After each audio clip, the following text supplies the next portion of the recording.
Tyler Royke here. I'm with my co-host Jimmy Doolin, and you're listening to ABC Agent Broker Conversations, where we talk all things real estate.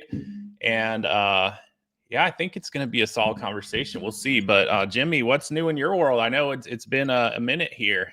Yeah, no, all things are good, man. I'm excited about 2025. I'm super stoked about the president taking action, like just getting after it right out of the gate. So I'm sure that'll come into our conversation at some point in time. Super excited about that. Leaving for Florida Wednesday to go see our son again. We've got a couple more trials that we're dealing with respect to my daughter's car crash and passing. So going down for that. So excited to get down there and see him, spend some time with him. And actually, he's got an appointment for me to meet with an agent to potentially join, which you have to understand. That would be like asking, I mean, my son asking somebody about joining is really putting himself out there, which is not his norm. So that'd be like asking me to fly a plane midair, just handing me the wheels and saying, "Go for it, buddy." So I'd probably be more inclined to try it than he would this. But no, anyway, I'm excited about that. I'm excited to get this cold I had behind me. So that worked out good that we had a little week off there because I was down and out and it wouldn't have been pretty anyway. Well, so, I hope you're better by now. That's no problem. Yeah, I'm sure there's a little nasal that everybody can hear, but what the hell. So I think probably more important, let's kick this off. I mean, you're now a celebrity, and I don't think most people know about that. So why don't you tell us about your last week and your experience and what's now moved the needle for you and your celebrity status? I mean, I never that's not something I ever aspired to be. But I guess I was on TV apparently. I mean, it's hard for me to actually say because I don't watch TV, so I can't really verify by having seen what was on the TV. But allegedly, I was on TV at some point this past week. But just got back from New York City, my first time physically on the ground in New York, except maybe the airport. I'm not sure, but got to effectively be a part of the opening bell ceremony at the NASDAQ, which was really incredible. Something I never even had as a goal or vision, but it came together, and I couldn't not seize the opportunity when it popped up. So got to do that with our company here, with the executives of eXp World Holdings and eXp Realty, and some of the top people there. Honestly, I didn't like just looking around the room and seeing who was all in this, relatively small room of about maybe 75 total attendees between executive staff members and then the agents invited. I looked around and I very much did not feel qualified to be in that room, but I think that's a signal that you're probably in the right room, right? Yeah, I mean, that's probably why you're there, because of the nature of your character, and they know that you're a great representation of the organization. So that's amazing, man. So what was it like? Like, walk us through the events. Yeah, what it was like is, for one, it was very cold. It gave me perspective on, cold in Texas versus actual cold. I very much appreciate Texas a lot more than I did when I thought it was cold when I was leaving. But what I mean is, I felt like my ears might freeze off. And, I feel like that might be somewhat of a valid concern depending on how cold it is. But luckily I was prepared, but still it was really cold. That aside, though, it was awesome when I got into the NASDAQ building. What was really cool first thing was kind of walking down the hall. I mean, after they take your code and you're kind of browsing around, they had a bunch of pictures of some of the most historic, bell ringing ceremonies from these companies that we've all, heard of and almost use as a reference point. Like, the PayPals, the Amazons, the eBays, like they had all those pictures there of when they were there. And I was just thinking, wow, this is crazy. They did, they had the same thing going on. And here I am with, the company that's doing, all the innovation in the real estate space. So yeah, it's very, I don't know, it felt for me very full circle, because actually the way I got into real estate a little less than 10 years ago at this point was because I took a liking to the stock market, and mentors who I met in the process of that ended up guiding me towards real estate. So for me, a very, very full circle moment. I never would have imagined if someone told me 10 years ago that, hey, in 2025, you'll be ringing the opening bell of a company on the NASDAQ, with the top leaders at that company, I would have not believed it. There's no way. So yeah, for me, just a very crazy moment, and to realize, to take it all in really is probably the biggest thing. But it was a very, very amazing experience. I'm very glad I got to experience that. And I've honestly never been more excited for what it is we're doing here, what we're a part of, and what we have the opportunity to build here in the time ahead. So, well, listen, I know why you were there, man. You're a great human being, certainly open and willing to share. And I think the best part about it is in just how you and I met and how we connected. You've done the hard work, and you're doing the hard work. You're continuing to do it. So, I mean, if this organization could get, I don't know, 1,000 Tylers that had aspirations of adding 80 people this year, imagine where this company goes. So I think you're very inspirational. Your story's awesome, and for those that aren't familiar with it, they should reach out. They should get familiar, because you certainly have a lot to give. So. Thank you.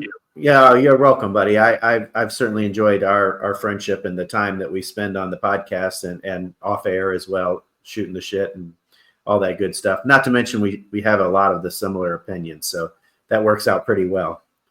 Although I'm thinking ZR1 versus 911. That new ZR1 is just freaking. Oh, that's on my list. I have a very long list of cars, as I'm sure you would understand. Yes. But yeah, that's definitely on there. I can't say it's the next Corvette on the list, but it's definitely on the list. Boy, that car's amazing. Yeah. So your goals for 2025, I know we talked about them. How are things going for you? What's any updates on that category? Yeah, as far as goals, I think, we're really going into the year, and so far this year, I've put the right pieces into place, to really make the kind of strides I want to be able to make. For example, actually, literally just yesterday, I officially hired a video editing team. It's something I've been putting off for like literally 2 years, because I just didn't want the added expense, and I've always just kind of mustered up and did it on my own. The only problem is, if I look back past 6 months, I haven't made many new videos, which has helped drive my growth up to this point. And the reason is because I didn't want to spend time on the editing. But I found the right team. Actually, one of my agents found the right team and started using them himself. And I started seeing what his videos looked like. And I'm like, oh my gosh, this looks like it was shot by a professional YouTuber. And he didn't do anything different. All he did was have them edited. So, so that's a big move, not a small commitment. But I know it's going to be, again, a pivotal piece, to be able to lean more into my goals and realize it. So for me, it's a big game changer, because prior, whenever I made like a new YouTube video with the editing, I might spend 4 hours total between not just shooting it, but editing it. And now I just have to shoot it. That might take 15 minutes. And then I send it to them, and they literally do all the rest. So I get to get all that time back, but that also gives me the capacity to put more content out, which will drive, more people getting into my world. And then I can also use that hand in hand with the marketing stuff I'm doing. So I'm really, really stoked about that, because I haven't even leaned into that yet, but there's a whole kind of new window of opportunity that opens up for me. And what's great too is whenever I'm working with someone who wants to kind of do more of what it is I'm doing, instead of just like trying to teach them A to Z how to do it themselves, I can start connecting them with the right people to help them do it, such as this team. If someone really needs that team, I can get them connected. They have the capacity to take someone on if I make an introduction. Same thing with the marketing stuff I do. So yeah, in that regard, is kind of just getting the key pieces into play. And How many? you know, What is your video goals? Like how much are you producing? What's the idea behind them? You know, give us a little bit of background of what you plan on doing with this. I understand they're going to be higher quality, but oh yeah. what's your goals with the video?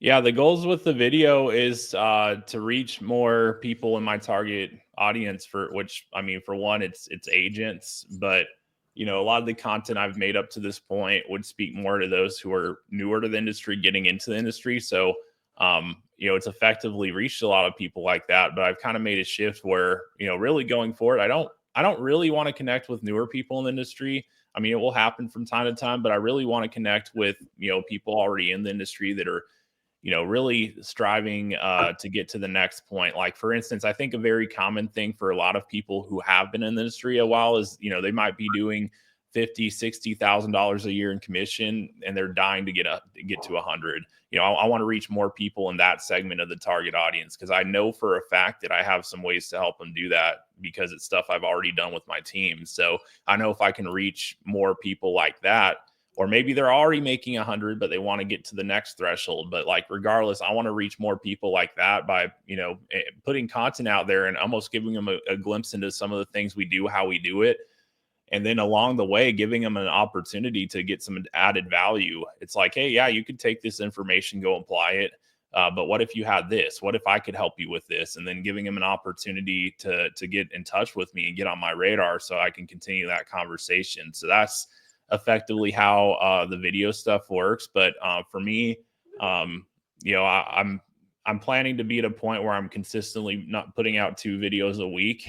And honestly, too, I think I'm going to do some on the agent side of things too with the video, because for me, since I already hired the team, there's no added cost. If I want to toss a couple more videos their way, you know, that are geared more towards production, there's a very simple strategy to do that.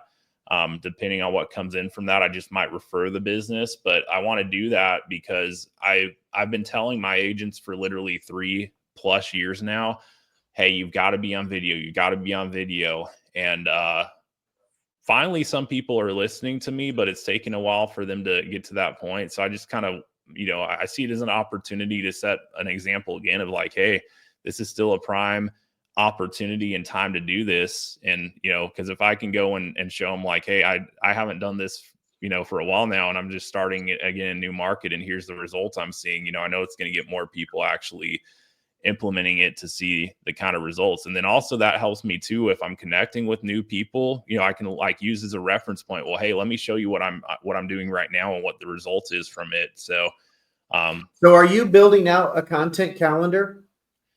I mean, I've never really used a content calendar, but I mean, you could literally take the outline I have and put it on a content calendar. So I guess you could say so, but yeah, I am planning out like the topics, and the key bullet points and whatnot. I don't call it a content calendar. It's more of like a document. I just have all this on. Gotcha. That's same difference. I mean, you're planning out ahead. Yep. I mean, 2 videos a week is a lot of content, right? I mean, you know, that's a few hundred videos, so that is a lot of content for one person to put out. So I imagine there is some significant time invested in just planning out what you're going to say, so that you can continue to produce more content without overlapping too much. Yeah, but I mean, for me, I'm really excited about this shift because it takes a vast majority of the workload is off the table if you don't have to edit and optimize the videos. So like literally, if all you have to do is figure out what the content is and record it, that's the minimal. You know, that's the smaller portion of all the time it takes. And so Well, it is for you. I bet you there's other people that would say, "Oh my God, I don't know what I would say." But yeah, I think the moral of the story is whether they can get 2 videos a week or 1 a month. The bottom line is that you need to be heard, you need to be seen. Otherwise, you know, you're a secret agent. And yeah, you need to get on people's radar for sure.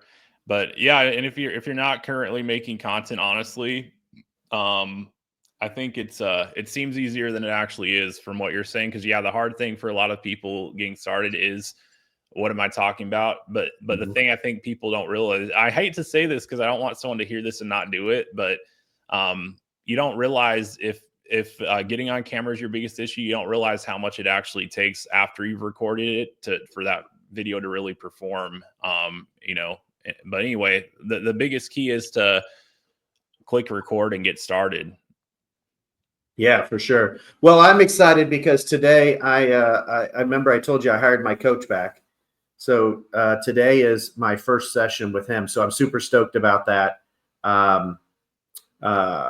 Because that's the opportunity that's going to come from that conversation is, and what I know he can push me and hold me accountable. And I believe I can achieve more by having his direction and guidance and his push, probably more than anything, because, you can't really make up a lot of excuses for somebody else the way you can for yourself, right? It's easy to tell yourself, oh, I got so busy today, I never got to what I needed to do.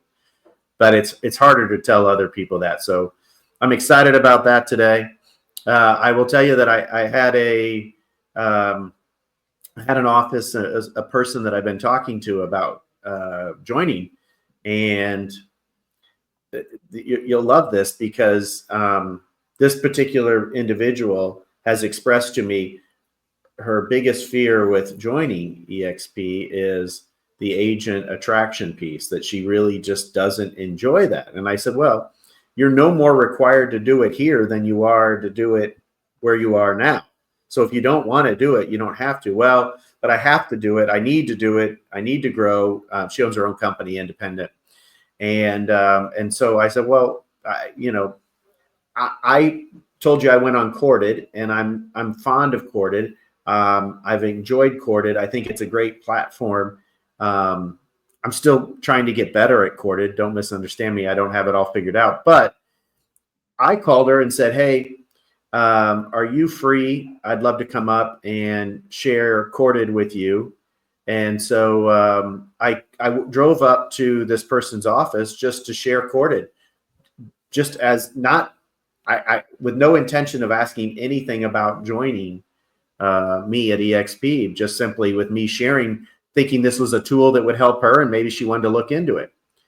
Well, we weren't 2 or 3 minutes into it. Next thing you know, she's like, listen, I got to tell you that something is just uneasy in my system. I don't know what it is, but it makes me believe that I need to explore this EXP with you because I'm uneasy and I want to, and that usually is when I need some sort of change or some sort of, revigoration or some sort of energy or, and so next thing you know, I went with the intention of just sharing and being helpful with no intention of trying to get anything for me. Just I like this person and I thought if I could help her, I would help her.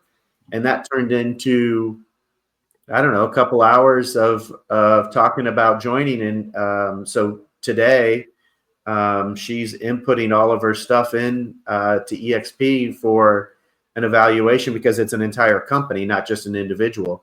So that's pretty exciting because it wasn't on my radar. That wasn't why I went. So I guess the moral of the story is build relationships, be a good person, and sometimes you'll just be rewarded out of nowhere because you were trying to help somebody else. And next thing you know, maybe it'll be what they're looking for. And ultimately you helping them may help you as well. And I mean, that's the moral of this story for me. Yeah, that's the best possible thing is to lead with value, and I think the right people will find you if you're out there and have an opportunity to be found. Yeah, I mean, this again, I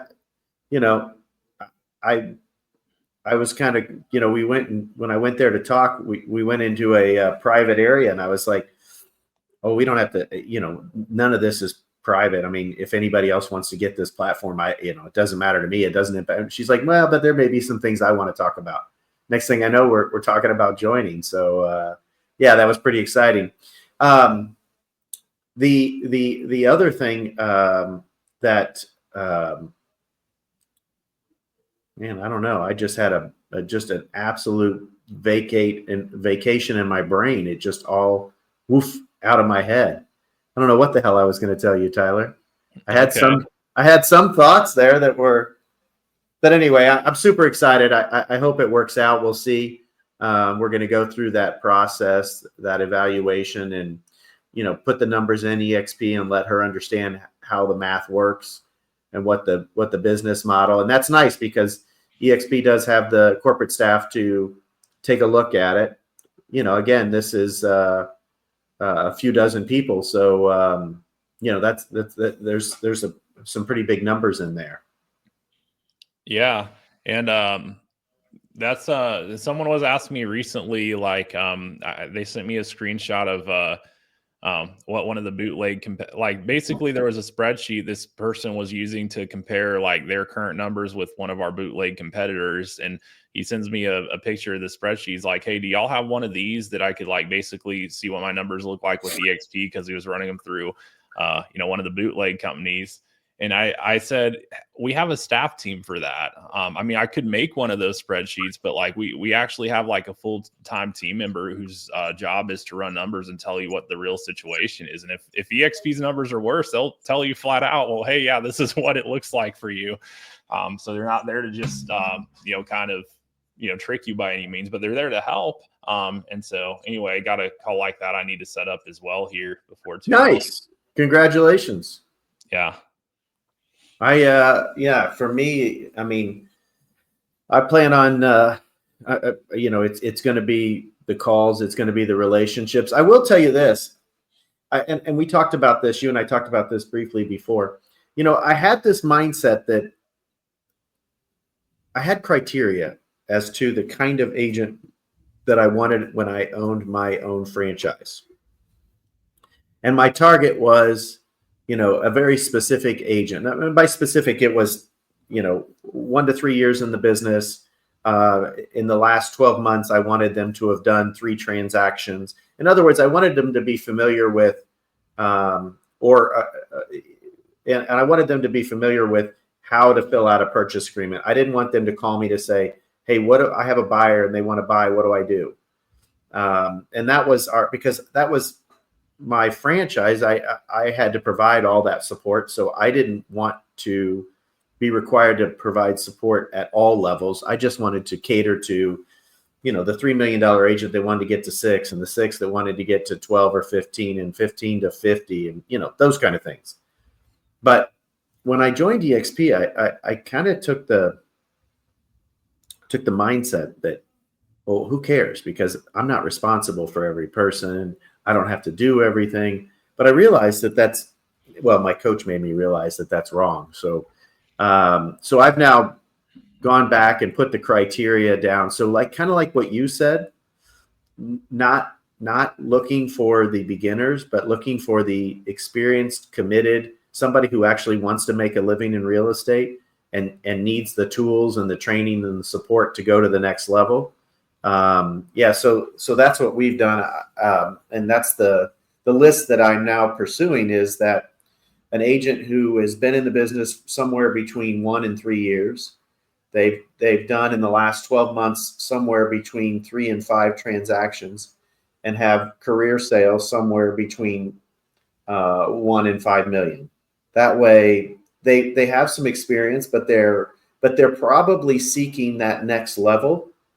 And, listen, I 35 years in the business, and my average agent at my former franchise, when I was leading that, we had the highest average per agent productivity in the board in our area. And I think nationally ranked very, very high, with my average agent earning over 6 figures.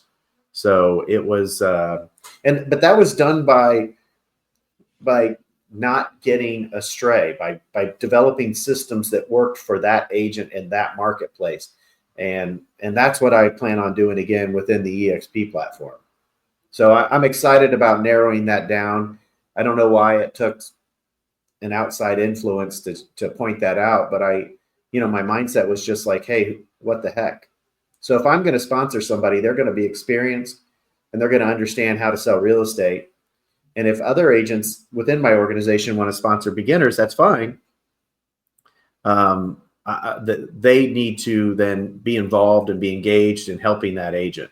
And actually, if I have beginners come to me, I'll probably reassign them to and have somebody else sponsor them that's willing to work with them and help them and grow. So because I want them to succeed, and let's face it, we can't be the best at everything, but I can certainly be really, really good at helping somebody grow their business from an existing business to a higher producing business, as opposed to from zero to something. Yeah. Well, that's exciting. I guess sometimes you just need a coach to kind of break down, like, I mean, stuff usually we all know, but we just need to hear it said a certain way by a certain person sometimes, right? Yeah, it was funny because when he was saying that stuff to me, I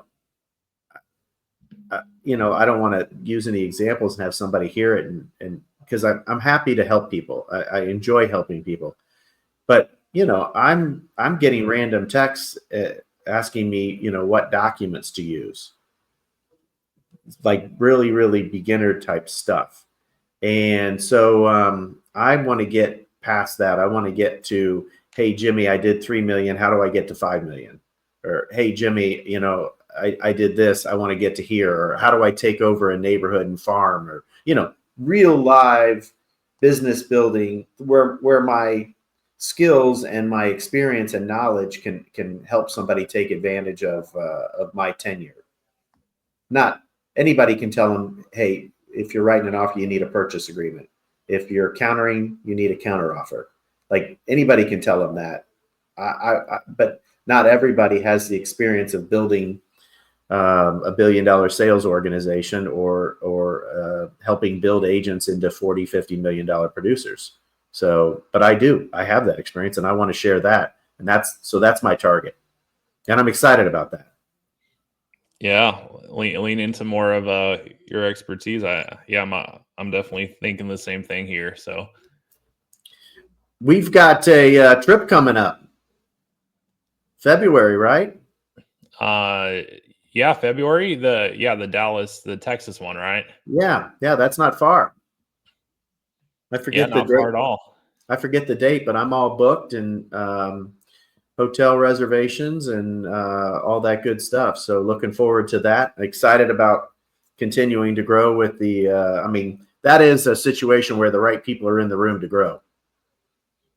Oh yeah, 100%. Yeah, it's real exciting. And I mean, it's more of a, this is a more recent thing where they've done these sort of get-togethers with the, top, organization builders and team leaders. I don't really think they had a thing where they were getting on the ground, as often throughout the year. If anything, during the annual conference they would, but now it's more like a quarterly thing happening. So I'm really stoked about the synergy and collaboration that's coming from these, because they're taking things they get out of the time we all spend together, and they're implementing them. So it's really cool to see that.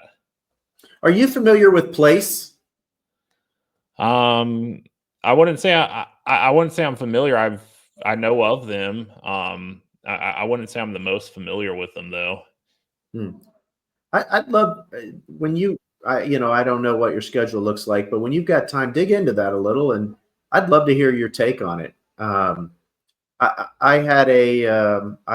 sat through a presentation to hear about it, and I'm really kind of curious. I know that I won't pronounce her last name correctly. I know it's Veronica Figueroa. Figueroa. Yeah. She's a member of Place because she's on their website. And I'm kind of curious, what would be the draw for somebody like her within EXP? I'm real curious about what it is about Place that attracts certain agents. So anyway, if you have any, or maybe if there's another person that that's an expert on it that wants to share, we could bring them on with us. But I'd be curious to learn more about it and understand what the draw is. Maybe Veronica, are you friends with her? I know I know her basically. We've met at an event, but I wouldn't really say we're like friends or close or anything like that. Gotcha. I've only just briefly in passing met her in my short time with EXP, so I don't know her well at all. But I'm kind of curious of what's the draw to somebody like her who's obviously got a very successful. But does she? I think she has her own team in addition to her downline. Yeah, she has a local team, and she has a large organization as well. Yeah, I'm kind of curious why what would draw her to it, and I'd like I'm just curious. I love to learn about all of this, and see why people do the things that they're doing. I mean, it's a marketing platform, isn't it? Well, it's not just a marketing platform. From what I understand, if you join, you become partners with Place, and they get 50% of the revenue, and you get 50% of the revenue. They write a budget for your business, and you have to operate it within that budget. You have to have approved expenses. You can't just go out and go to Ruth's Chris. I mean, unless that's within your budget. So they put together everything, and then each party gets paid accordingly. But you're a 50-50 partner. And if you leave Place, you can obviously leave. You're not under any kind of franchise agreement, but you have a non-compete, and you're not allowed, or non-solicitation. So you can't ask the people on your team to leave with you. Which I mean, I'm not being critical. I'm being curious. Yeah, interesting. I thought These are the things I've learned. They do all the accounting, marketing, legal, HR. But I guess the notion behind it is that they're going to scale your business in a way that makes you more profitable. They say what I heard is that they believe that they can make you more profitable than you are today, even after paying them, which is you're going to pay them half. So whatever, you're going to have your approved expenses that come off the top, and then you're going to have the rest of the revenue, which is going to be shared equally between Place and the team leader. But again, the rest of the agents become members of Place. And if somebody wants to break off, instead of leaving you and just, if they were at EXP, just leaving you and going to another, just starting a new team or whatever. I guess EXP is not a good example, because with EXP, you'd still have them in your downline. But let's say Remax. If I had a big team at Remax, and they decided to leave me and go form their own team, then all of the training, everything I did for them is for naught, right? It just goes away, and I don't get anything for it. Within Place, they can form their new team within Place, and then that revenue, still you get a small piece as the person who trained them. But that's why I'm confused why, like, a Veronica would do it, when with EXP, she has that same format, right? You've got the revenue share. Now, there's not shared marketing, shared HR, shared legal department, etc. So I know that there are some other things there. Place is kind of born out of Keller Williams. They're KW folks, utilizing a lot of what Gary taught his top people. Yeah. Interesting. I mean, there must be some kind of value they see, with the upside for that to all make sense. So yeah, I was just more curious. All right, my friend. Well, you got anything else you want to share? Otherwise, I'm gonna move on with my day and get more done. No, I mean, we always got more we can talk about. So, if anything, maybe save it for the next episode.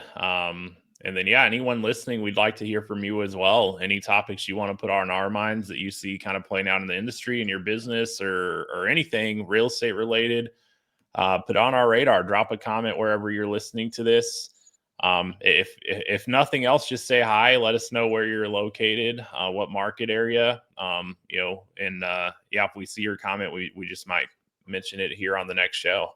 Yeah, absolutely. We would please like us, follow, or make a comment. And if you're interested in coming on here, you got something you want to share, by George, bring it on. We'd love to have you. We'd love to bring a third person on here and interview you and let you share anything you've got. If not, until next week, make it a great week. Agent Broker Conversations here with your hosts, Tyler and Jimmy. Take care.